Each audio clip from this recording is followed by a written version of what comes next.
पड़े, हलाल कमाना पड़े। बच्ची की शादी करनी है, लाख रुपए में नहीं करेंगे, 10 लाख खर्च करेंगे ताकि लोग कहेंगे कि अमीर आदमी। यही तो है ना। बच्ची को नहीं देते, बच्ची की नीयत से बहुत कम देते हैं कि बच्ची की नीयत से कि चलो मेरी बच्ची सुखी रहेगी, बल्कि लोगों को दिखाने की नीयत ज्यादा होती है कि लोग कहें कि वाह जी शादी की तो फलां ने की अपनी बेटी, ऐसी शादी कौन करेगा। लेकिन इतना ज़हन में रखिएगा, आप जितने भी अमीर हो जाएं, आपसे बड़ा अमीर मैं आपको दुनिया में दिखा देता हूं। अपने अंदर ज्यादा बड़े ना बने कि लो जी मैं बड़ा नेक हूं, आपसे ज्यादा नेक मैं आपको दिखा देता हूं। आप अमीर हैं, कितने अमीर हैं? करोड़ रुपए के मालिक, 2 करोड़ के मालिक, 4 करोड़ के मालिक। मैं आपको ऐसे से अमीर मैं दिखा देता हूं जिनको 1 करोड़ की आमदनी दिन की एक दिन की है। आप तो पूरे 4 करोड़ के मालिक। और अमीर भी इस पर फख्र ना करें और गरीब भी अपनी गरीबी पर परेशान ना हो। कोई कहे कि लो जी मैं तो गरीब हूं, मेरे जैसा कौन होगा, आपसे ज्यादा गरीब मैं आपको दिखा देता हूं, परेशान ना हो। गरीब फायदे में है, वो दुनिया की नेमतों से तो महरूम है। दुनिया की आला से आला कार, कोठी, बंगले, आला से आला बेडरूम से महरूम है। लेकिन गरीब आदमी अमीर लोगों से 500 साल पहले जन्नत में चला जाए। गरीब क्यों परेशान होते? अपने आका को बुलाएं। इनके घर में अमीर आते होंगे, वजीर आते होंगे, मशीर आते होंगे, बड़े बड़े एमएनए एमपी आते होंगे। आप परेशान क्यों? आप दुरूद पाक की कसरत कीजिए, इंशाल्लाह आपके घर में मेरे आका तशरीफ लाएंगे। फिर बताइए कौन सा घर ज्यादा अमीर, जहां मेरे आका के कदम मुबारक रखे। और वो घर भी था कि जिस घर में मेरे आका सल्लल्लाहु अलैहि वसल्लम की आपकी आमद हुई और आपने उस घर के जो भी आशिक रसूल थे उनके चेहरे को बोसा दिया। फरमाते 8 दिन तक मेरे घर से खुशबू नहीं गई। उनकी आमद तो ऐसी होती। तो बारे में अर्ज कर रहा था कि वो काजी को उसने जाकर बताया कि ये मेरे साथ हुआ। तो वो कहने लगा, कर्ज खा को बड़ी हैरत हुई कि इस गरीब आदमी के पास 3000 दिनार आए कैसे? अभी तो 30 दिन भी पूरे ना हुए।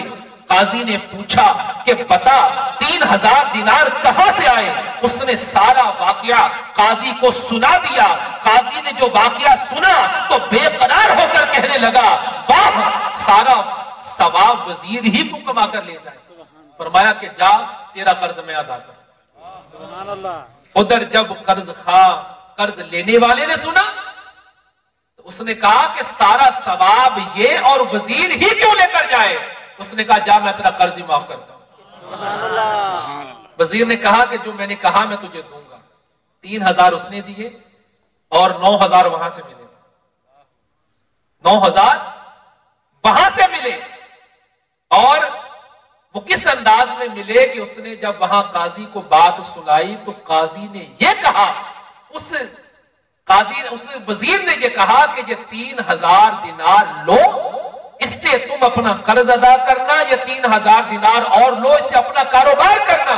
और 3000 दिनार और लो, ये अपने अखराजात इससे पूरे करना। और याद रखो कि इसके बाद तुमने हमसे दोस्ती नहीं छोड़नी। तुम्हें जब भी परेशानी आई हमारे पास आई। फिर ये वहां अदालत में गया। काजी ने जब पूछा तो काजी के साथ ये वाकया पेश आया। तो यूं ये शख्स उस अदालत से 12000 दिनार लेकर अपने घर को वापस आया। सुभान अल्लाह। कौन देता है देने को मुंह चाहिए, कौन देता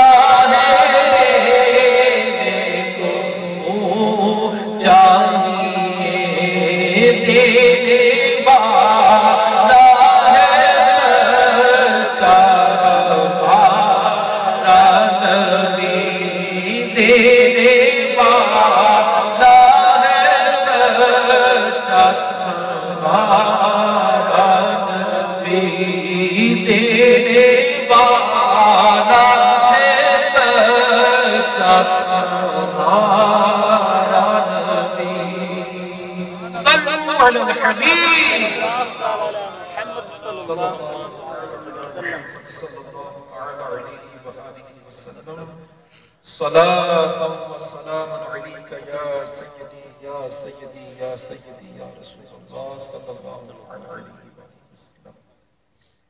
अब नियत करते हैं दुरूद पाक पढ़ने की। कम से कम ज्यादा नहीं तो 313 मरतबा दुरूद पाक रोज इंशाअल्लाह। और इस वाक़े से ये भी पता चला कि आका करीम कितने कि ये उधार नहीं देते, कर्ज नहीं देते कि चलो ठीक है तेरी परेशानी है, ये 5000 दिनार तुझे चाहिए, ये ले लो, फिर महीने बाद वापस कर दो। ऐसा भी नहीं। ऐसे करीम है कि कहते हैं कि हातम ताई बहुत बड़ा सखी गुजरा है।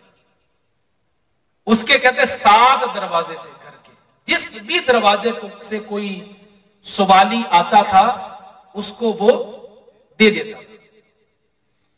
तो कहा कि क्या नबी पाक सल्लल्लाहु अलैहि वसल्लम का ऐसा कोई वाकया है? यानी उसकी सखावत जाहिर करने की कोशिश की। तो बताने वाले ने, आशिक ने कहा कि हातम ताई के पास जो एक बार आता था उसको दोबारा भी आने की जरूरत पड़ जाती थी। वो दूसरे रास्ते से आता था, फिर उसको खिरात मिलती, फिर उसका पूरा नहीं होता था, वो फिर आ जाता, फिर पूरा नहीं होता, फिर आ जाता। वो बार बार यूं आता था और मेरे आका की बारगाह में जो आने वाला आता था सरकार सल्लल्लाहु अलैहि वसल्लम इतना अता फरमा देते थे कि बाद में उसको मांगने की जरूरत ही नहीं पड़ती। भर के झोली मेरी मेरे सरकार ने मुस्कुराकर कहा और क्या चाहिए। यहां ये है। और उलमा कराम फरमाते हैं कि नबी पाक सल्लल्लाहु अलैहि वसल्लम की बारगाह में ला नहीं है, नहीं एक लफ्ज ऐसा है नहीं, ये सरकार की बारगाह में अगर मगर नहीं है। अच्छा, अगर अल्लाह ने अता किया तो दूंगा, अगर अल्लाह ने दिया तो दूंगा, अगर मगर नहीं है, यहां अता ही अता। कोई जन्नत का सवाली आया, सरकार ने उसको जन्नत अता फरमाई। इससे बड़ी नेमत क्या है? जन्नत मांगी, सरकार सल्लल्लाहु अलैहि वसल्लम ने अता फरमाई। सल रबिया, मांग, क्या मांगता है? ये दावा वो करता है, वो होता है जिसको देने की ताकत। सल रबिया, मांग, क्या मांगता है? तो फिर रबिया ने भी मांगा तो क्या मांगा? आका जैसे दुनिया में खिदमत करता हूं, जन्नत में मुझे आपका पड़ोस चाहिए। अब सरकार ये तो नहीं फरमाया कि रबिया मैं ये तो नहीं कर सकता, ये मेरे लिए मुश्किल है। अरे एक जन्नती नहीं, न जाने कितने सहाबा कराम को सरकार सल्लल्लाहु अलैहि वसल्लम ने दुनिया में जन्नत की बिशारत अता फरमाई। अब कोई कहे लो जी जन्नत कैसे दे सकते हैं? आप मेरे आका की बात करते हैं, जन्नत देना मेरे आका का काम नहीं है, जन्नत देना मेरे आका के गुलामों का काम है। जी हाँ, आपको वाकई याद है बहलुल दाना रहमतुल्लाह ताला अलैह मिट्टी के ढेर बनाते थे। पूछा कि बाबा जी क्या करते हो? पर मैं जन्नत में घर बनाता हूं। वो जुबैदा खतून के महल के बाहर एक दिन मिट्टी के ढेर बना रहे थे। जुबैदा खतून ने देखा, कहा बाबा जी क्या बना रहे हो? कहा कि मैं जन्नत में घर बना रहा हूं। तो कहा बेचोगे? बेचूंगा। कितने का? 2 दिनार का। 2 दिनार दिए, आपने मिट्टी का ढेर बराबर किया, फरमाया जाओ जन्नत में घर हो गया। ये बातें अकल में आने वाली तो नहीं ना। ये कैसे हो सकता? करामत कहते ही उसको जो अकल में ना आए, कहते उसे। कोई कहे कि ये कैसे हो सकता? हो ही नहीं सकता। आप सही कहते, आप भी सही कहते, आपकी अकल ही इतनी नहीं है कि आपकी समझ में आ जाए। तो ये अल्लाह की रहमत है जो इस तरह के वाकयात, ये हमारे जो सुन्नी भाई होते हैं ना, अल्लाह की रहमत से इनकी जल्दी समझ में आ जाती है। हमारा जो दिमाग अल्लाह की रहमत से, सरकार की नजर इनायत से बहुत वसी है। हम दलील नहीं मांगते, हम ये नहीं मांगते कौन सी बुखारी में लिखा तो कौन सी हदीस में लिखा है। हमें तो आकर कोई ये भी कह दे ना कि फलां जगह पर सरकार सल्लल्लाहु अलैहि वसल्लम के मुँह मुबारक की ज़ियारत हो, दीवाने पहुंच जाए। सुभान अल्लाह। सुन्नी दलील नहीं मांगता। अल्हम्दुलिल्लाह की रहमत से ये सरकार की इनायत है, बुजुर्गान दीन से हमारी मोहब्बत है, ये बुजुर्गान दीन का फैजान है कि अल्लाह की रहमत है कि ये हम दिमाग छोटे नहीं है। यानी कोई ये भी कहे ना कि मिसाल जैसे पिछले दिनों भी कई वाकयात पाकिस्तान भर में हुए कि जी फलां जगह यूं हुआ, फलां जगह यूं हुआ, अच्छा सुन्नी पहुंच गए, ठीक है जी सरकार की कोई बिशारत हुई है, चल ज़ियारत करने के। ये असल में हमारी बख्शिश के बहाने, अल्हम्दुलिल्लाह, क्योंकि सुन्नी जो भी या रसूलुल्लाह कहने वाला होगा ना, अल्लाह की रहमत से वो बख्शा जाए। वजह इसकी ये भी है कि हमारे बख्शाने वाले वो, बख्शवाने वाले वो। हजरत बिशर हाफी रहमतुल्लाह ताला अलैह का वाकया मिलता ना, तो आपने अल्लाह की बारगाह में अर्ज की, अल्लाह तूने इतना करम फरमाया कि मेरे जनाजे में शिरकत करने वालों की बख्शिश फरमा दी, इतना करम किया, मजीद करम फरमा दे। कहा कि बिशर जो मुझसे मोहब्बत भी करेगा हम उसको भी बख्श देंगे।